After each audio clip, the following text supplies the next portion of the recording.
आज खेकड्या मसाल्याचा बेत आहे। भाच्याने खेकडे फार स्वच्छ असे आम्हाला साफ करून दिले। त्यानंतर कांदा, खोबरं, आलं, लसूण आणि मालवणी मसाल्याचा वापर करून आम्ही मसाला रेडी केलेला।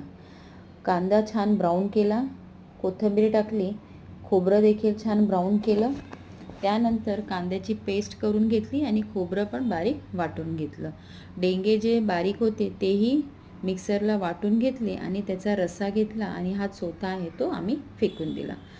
फोडणीला कांदा, मालवणी मसाला आणि कांद्याचं वाटप टाकून त्यामध्ये हे खेकडे टाकून छान मिक्स केलं। खेकडेचं डेंग्याचं जे पाणी होतं तेही टाकलं, कोकम टाकले, चवीनुसार मीठ टाकलं आणि 15 ते 20 मिनटं शिजू दिलं।